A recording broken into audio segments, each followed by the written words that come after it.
Remue ménage. Remue ménage.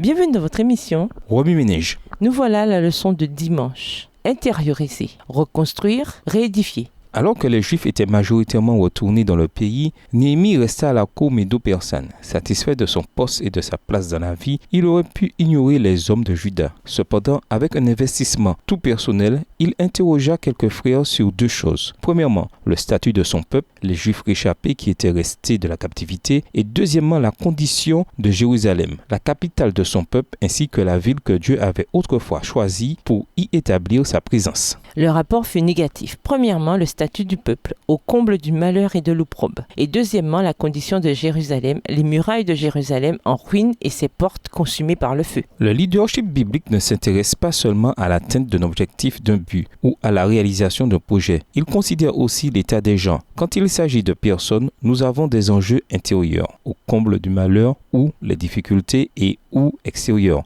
l'opprobre ou la honte. Néhémie servit habilement en utilisant la tâche à accomplir, l'infrastructure et la barrière protectrice de la muraille en ruine pour régler les problèmes sociaux et spirituels. Problèmes plus profonds qui étaient associés, choc en voyant les portes consumées par le feu, embarras, déshonneur, humiliation, indignité, silence apparent de Dieu. Les dirigeants d'aujourd'hui ont beaucoup à glaner de ce passage. Les problèmes ne se posent pas seulement dans les sphères politiques, intellectuelles, philosophiques, économiques et ou structurales, mais on pourrait avancer que le domaine le plus touché est le domaine spirituel. C'est là que la plus grande somme de lumière, de compassion et de grâce est nécessaire. C'est là que les chrétiens sont appelés ultimement à avoir un impact. Dès que Néhémie entendit le rapport, il pleura, se désola, jeûna et pria. Pour Néhémie, il s'agissait davantage que d'un projet impersonnel. Il y investissait une énergie émotionnelle, physique, mentale et spirituelle. Un dirigeant biblique n'est pas un dirigeant qui commence une tâche avec la gloire à l'esprit, mais plutôt avec un fardeau placé sur son cœur. L'œuvre de la reconstruction de Jérusalem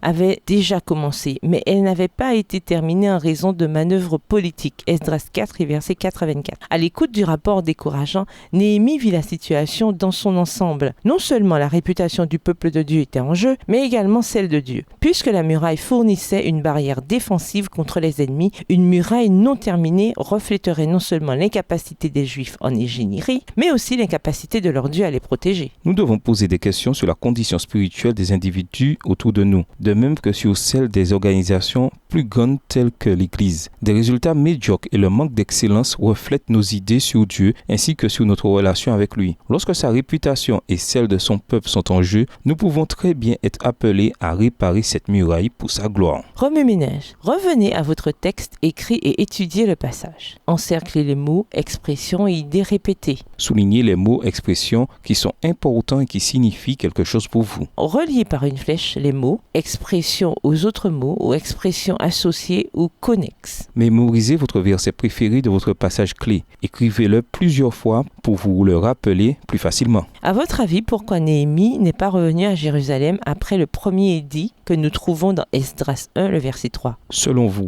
quelles promesses ont été faites pour vous et vos circonstances? Avez-vous une idée claire sur votre rôle dans le service de Dieu individuellement et dans votre groupe ou communauté? Au revoir. Et à demain si Dieu veut. Remue ménage.